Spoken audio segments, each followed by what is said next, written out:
ist jetzt ungefähr 15 Jahre alt, 16 sogar.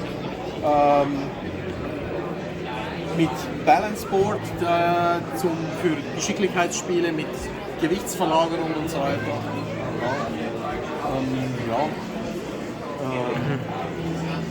Eine der erfolgreichsten Konsolen von Nintendo. Dann haben wir da drüben einen Arcade-Automat. Den habe ich selbst gebaut. Diese? Ja, genau. Okay. Ja, mit Raspberry Pi als Computer-Unit. Ein Commodore SX64, ein tragbarer C64, ist ungefähr 10,4 Kilo schwer. Amerikanische Versicherungen haben diese ihren Außendienstmitarbeitern mitgegeben zum Verkaufen von Lebensversicherungen. Konnte man das erste Mal Zahlen erfassen direkt und den Kunden dann Graphs zeigen und Vermögensentwicklung und so weiter. Dann ein ganz klassischer C64, mehr oder weniger im Originalzustand. Die meisten kennen dieses Gerät, weil viele haben damit ihre ersten Versuche unternommen.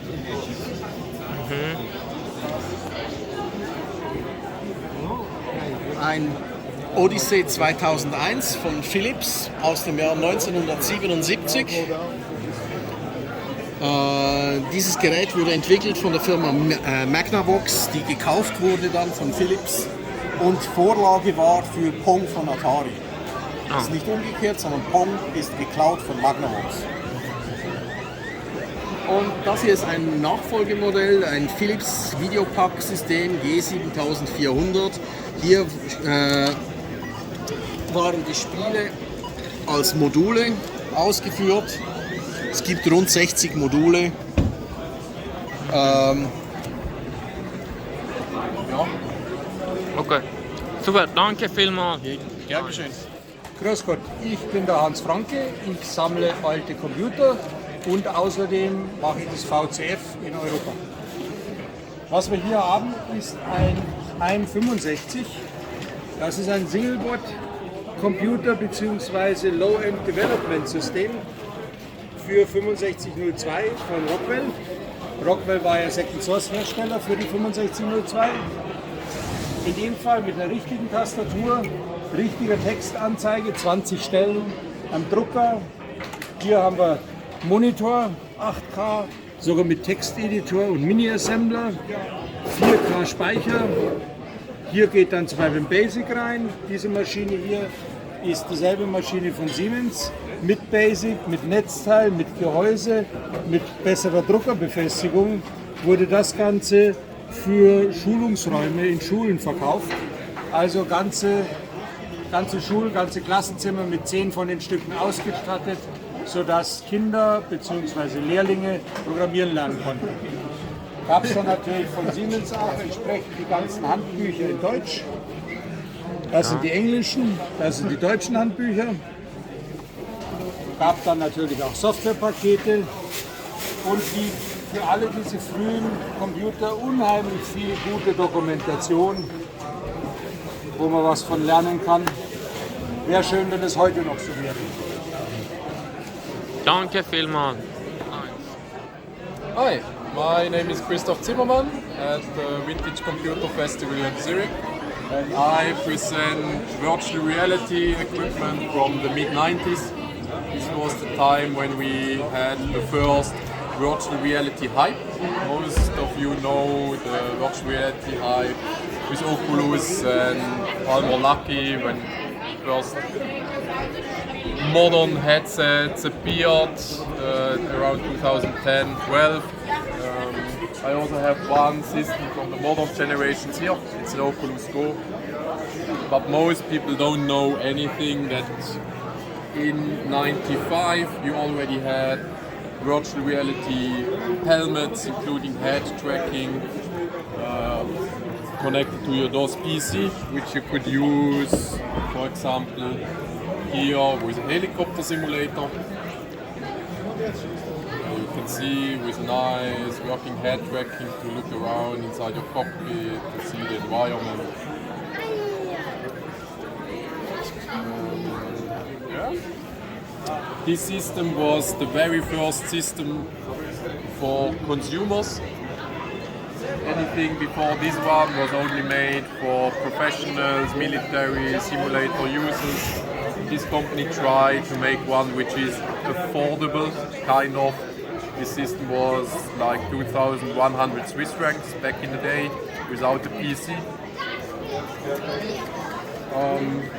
Yeah, main problem is it was very expensive, so only few people could afford it, and we have very few games and software we can actually show with it. Obviously, it doesn't help for market success, it disappeared quite quickly as well. What I have here as well, same time, is a body puncher, kind of a rumble pack you could wear as a backpack. It's connected to your sound card.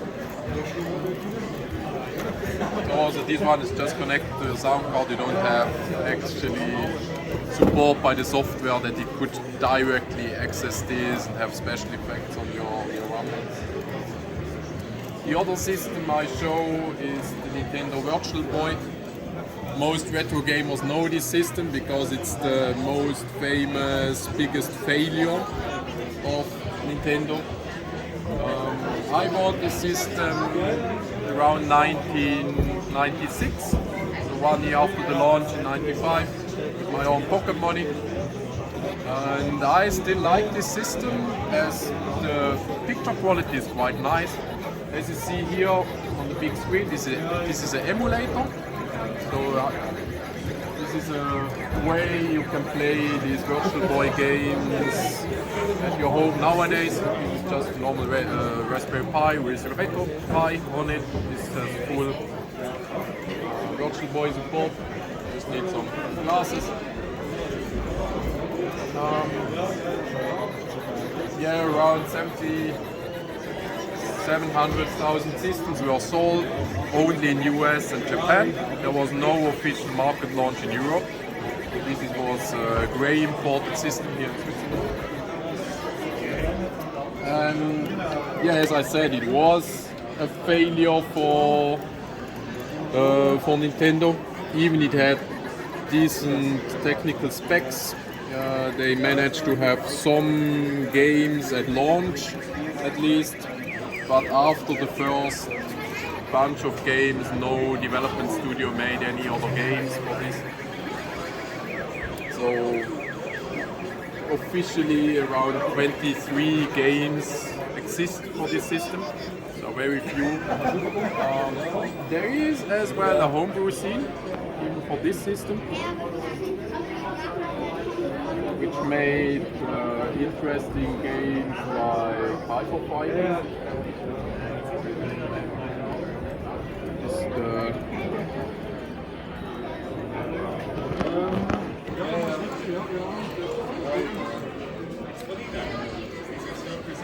And the Oculus Go is here to show what technical development may remain in the meantime, and also because you can run Virtual Boy emulator inside the system. And I think this gives a very proper impression of the original system. Oh, this is Hyperfighting. It's the most complex homebrew game we have for this system. Very nice textures and complex game mechanics. It's a Street Fighter kind of game. Yeah, that's mainly it from me. Thanks for your interest. Thank you. Guten Tag, mein Name ist George.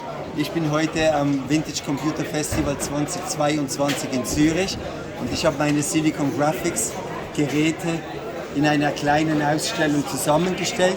Die Geräte zeichnen einen Zeitraum von 1993 bis zum letzten Gerät hier bis 2000, 2001. Und während dieser Zeit wurden diese Geräte von Silicon Graphics entwickelt. Teilweise oder eine Vielzahl dieser Geräte sind sogar in der Schweiz produziert worden.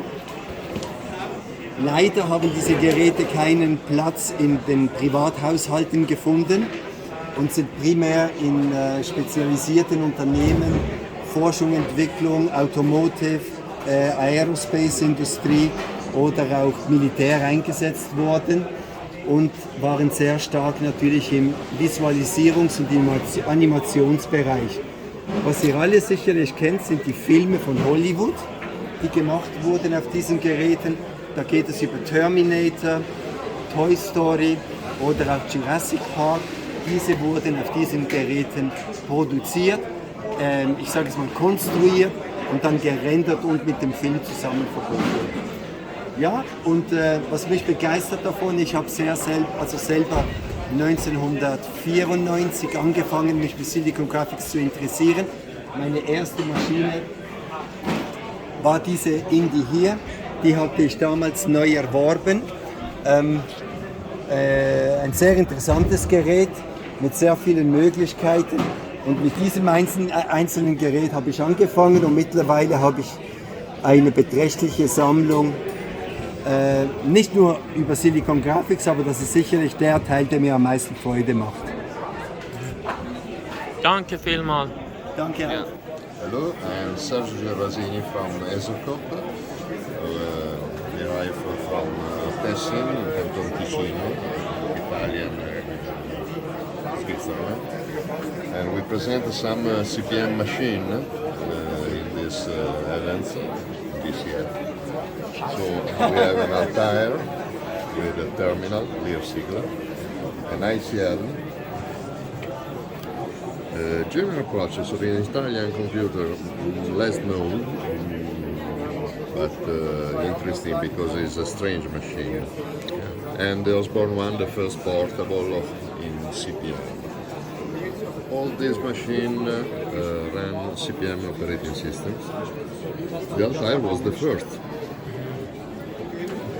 This is a clone of Altair, but functionally and aesthetically identical to the original,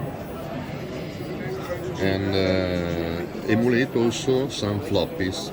So you can boot from the first floppy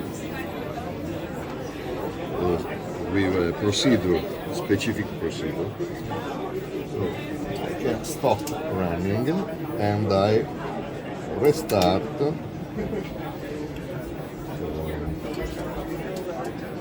Like that, and you see the start of CPM operating system. And also you see the content of the floppy, the first floppy, of the second floppy. There are 3 floppy inside.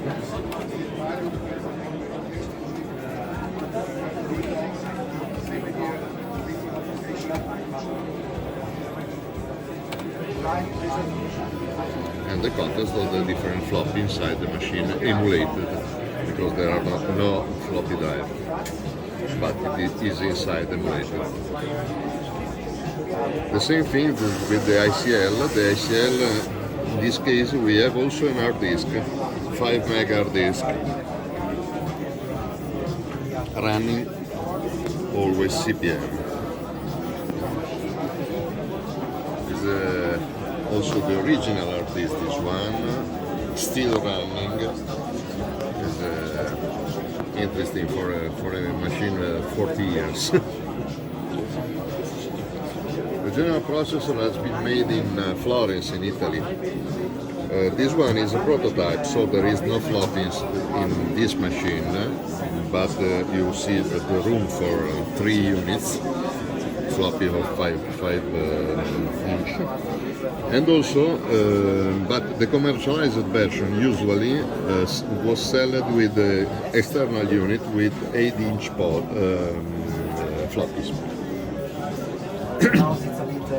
And you will see a little different in respect of the prototype we have here. The Osborne is well known as the first portable CPM computer. Is not it's not a real portable as you know now, because there are no battery and also it weighs a lot. But was the first idea on to have a portable computer. Good. Also, ich bin Herr Seesen, ich bin Computersammler und ich demonstriere hier ein uralte Grafikterminal. Das ist ein grafisches Terminal von 1974, ein Vektorterminal mit Bildspeicherung. Hier werden die Daten direkt ausgewertet in der Maschine und direkt auf das Display beschrieben. Es gibt hier kein Scan, es gibt kein Bildwiederholung, es wird einfach einmalig in der Phosphor-Schicht beschrieben. Deswegen gab es auch sehr hohe Auflösungen, 3000 oder 4000 in 1974, was damals wirklich fantastisch war. Die war sehr populär, auch heute noch, ist eine Emulation in extern eingebaut. Ausstellung, das sind die Maschinen, die an der ETH Zürich entwickelt wurden. Zuerst die Lilith, die als Modular 2 Computer gedacht ist und ganz neuartige Eigenschaften hatte für die Zeit. Zum Beispiel verschiedene Fonts, verschiedene Windowings, alles sehr neu in 1980. Und auch wichtig war, dass die Maschine nur die Modular 2 Hochsprache hat und direkt in Modular 2 programmiert wurde. Nachher ist dann die CRS entstanden, die nicht mehr auf Modular Oberon basiert waren, einfach weiterentwickeln vom Netzwerk. Wir haben Lilith, die Produktionsmodell und dort ein Lilith Prototype von EDR. Und mehr kann ich nicht zeigen. Ja, super, danke vielmals. My name is Marcel, I'm part of the OCCC, which is an association where we keep old machines running. I am showing you a quite rare and special machine. This is a Commodore Amiga 3000, but it is not running the workbench or the original Commodore operating system. It is running a very rare port of Unix, System 5 Release 4 from AT&T, that was commissioned by Commodore to run on this machine and this machine only, and was only available for about 6 months in the catalog. Nobody knows why, but it's very nice, very usable port of Unix of that time. And you can see there, I also have this old terminal, which is a DEC BT220 that is connected to the Unix machine, the Commodore Amiga. So this is a dumb terminal, so it cannot not do anything by itself, so it's connected to the Amiga. And what you see here is in fact running there. Right. Same stuff here. This is a 3D printed LUR terminal that I built myself. It's modern machine, but this machine is doing the same. It's connected via network to the Amiga, and the session that I have here is in fact only running on this machine there. So you can see there, this is very, very special System 5 release for Unix for this machine.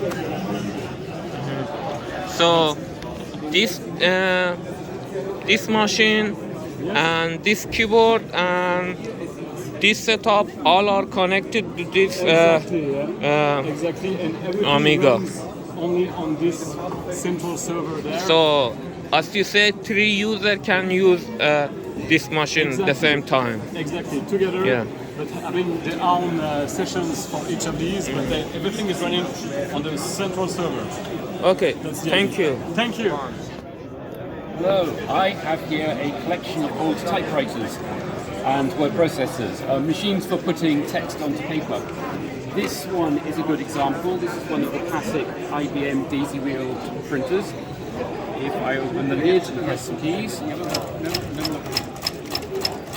you can see that it prints onto Right. paper. The way this works, if I do it again, is this wheel here contains the letters embossed onto it. I have another one. and it rotates the wheel so that the letter that needs to be printed is at the top, and then it fires this hammer through an ink ribbon which imprints the letter onto the paper. These were used in offices everywhere. They were incredibly popular. But of course, as time passed, they changed to other things. So over here, we have a much later device, also from IBM. This is also a typewriter. So if I type, you can see text appear on the paper. But this one uses a thermal print head, and a dot matrix print mechanism, which allows it to print multiple fonts. And I have 2 fonts here in these cartridges. This one actually has a few tricks up its sleeve. One is that you can type documents out and it will store it in internal memory, which you can then print back later with variations. The other is, if you make a mistake, it will actually remove the ink from the paper so that you can type it out again. But then things moved on further, and we ended up with these. These are word processors. They are single-use computers where you type out your documents on the screen very slowly, because this is not a very good one. And It's old. you can load and save them to floppy disk, and once you're done, you can print it all out into paper in one go. Sadly, these two, the printers are not functional, but over here, we have a much more recent one with a fully functional printer. Again, it's got a floppy disk drive, the slots on this side here. I can type out some text. It looks like the last visitor to my stand has actually typed something. And if I do this and print text, it will print it. This one is portable and battery powered, so you can take this to your coffee shop, type out your document, and then print it on the spot, and hopefully it is quiet enough that you won't annoy any of the other people. Yeah, it's not loud. It is, and it even has a carry handle for extra portability. Cool. You can actually still get these, but of course they're mostly eclipsed by laptops and mobile phones. I think people are still making laptops with built-in printers. Yeah. Okay, thank you. Hi, I'm Mirko. Clemens. We are showing the Fluke 9010A microsystem troubleshooter. It's a system to troubleshoot microprocessor-based hardware. It consists of the mainframe, so-called POP, which is used to replace the CPU on the desk to debug on a hardware level. Yeah. What we see here is this control unit, which is called mainframe. This is getting a bit rare to get. If you want to buy one, it's a bit difficult. So that's why we're actually building a replacement. So this one is actually an emulation of this hardware. It uses a small touchscreen, a Raspberry Pi, and an add-on board. All of this is actually open source. You can download it. But you have to solder and build it yourself, so you can't buy it like this. But if you do that, you actually get the full functionality of this control console on the Raspberry Pi. Ich war Mathematiklehrer, habe Mathematik studiert und jetzt bin ich pensioniert, und von meiner Sammlung habe ich einige Stücke mitgebracht. Die Sammlung umfasst alte Rechenhilfen von früher, noch ohne Strom. Und der Anfang liegt bei den Logarithmentafel um 1600, da waren Napier und Bürgi, die Logarithmentafeln aufgestellt haben, und das war mindestens eine so große Revolution wie die Computerwelt heute. Und ohne all diese Objekte gäbe es das hinter mir nicht. Und das sind die Logarithmentafeln. Dann hat man aus den Tafeln logarithmische Skalen gemacht und es gab die Rechenschieber. Und Rechenschieber gibt es im Kleinformat, für verschiedene Berufsgruppen auch. Wenn man die etwas größer, etwas länger macht, hat man natürlich etwas mehr Genauigkeit. Kann man sie noch etwas länger machen.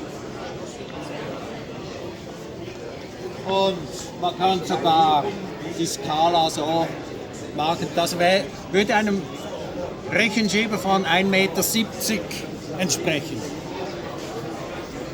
Oder man schneidet die Skala in zwei und positioniert sie hier. Dann gibt es eine Rechenwalze.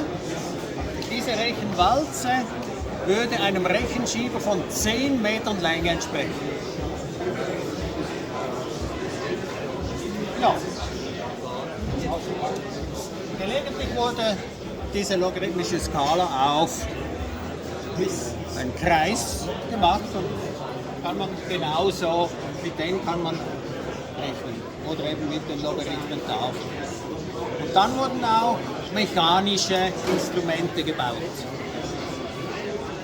Vor allem im 19. Jahrhundert und dann immer mehr zu Beginn des 20. Jahrhunderts. Und das ist mal eine, die ich kurz vorstellen kann. Das sogenannte TIM, das heißt Time is Money. Genau. Ja, klar, als erstes muss man mal löschen. Ja, mit was? Löschen, so. Aha, okay. Da stellt man eine Zahl ein, sagen wir 563. So. Und die werden wir jetzt addieren. Wir sind hier auf Plus. Und jetzt drehe ich einmal. Jetzt habe ich die 563 hier und ich habe einmal gedreht. Ja. Und wenn ich nochmals drehe, addiert es das nochmals hier. Jetzt habe ich das Zweifache.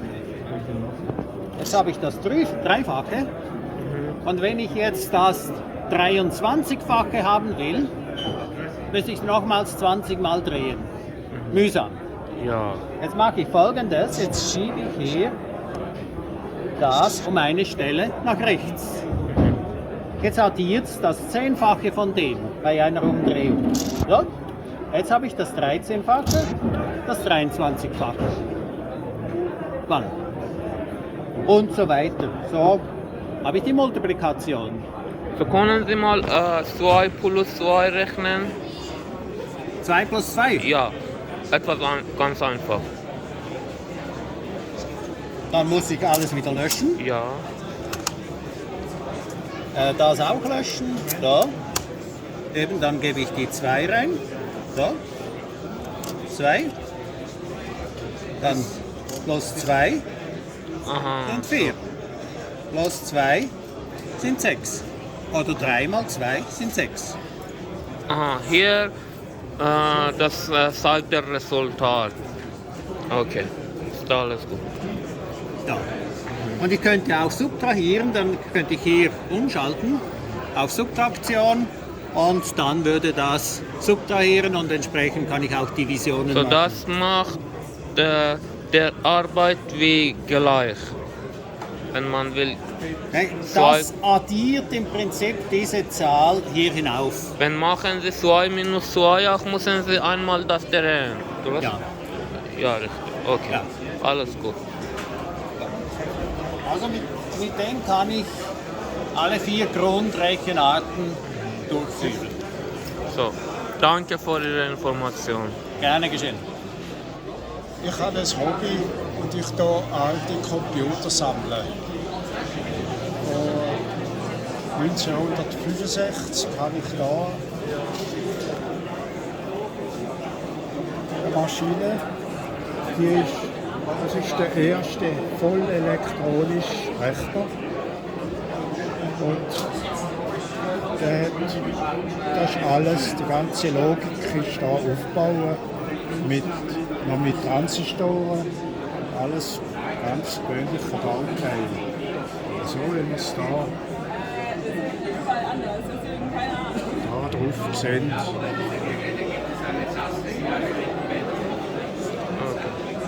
Und die gehen hier, oder? Ja. Und die sind da in diesem Apparat sind die natürlich aufgebaut. Dann haben wir so eine Bildröhre. Und da haben wir dann vier Linien, 4 Register. Da 4 Register haben wir auf dem. Und können da einfach mit allen 4 Grundrechnungsarten anwenden.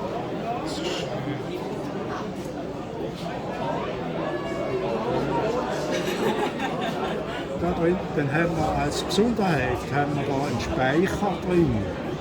Wenn Sie die Zahlen können speichern, das ist ein Draht, der in einer Spirale da aufgewickelt ist.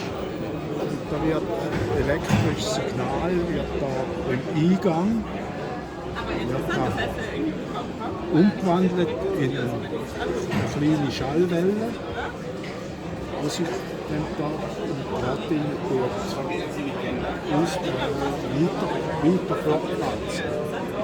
Gerade auf dieser Seite ist der Ausgang, da wird wieder in ein elektrisches Signal umgewandelt.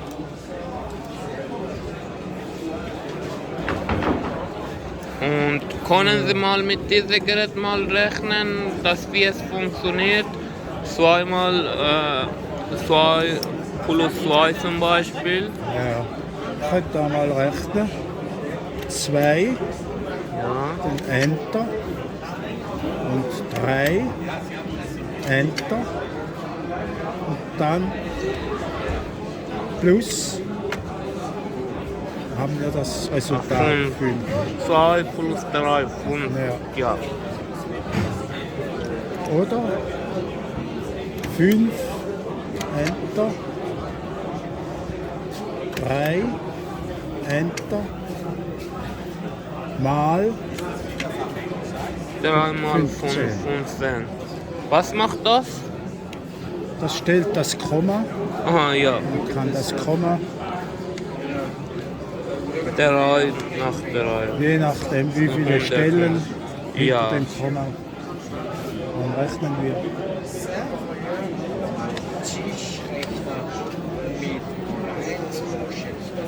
Sehr, sehr schnell.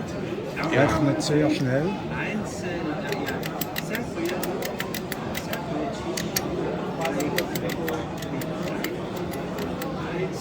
Zwei Zahlen.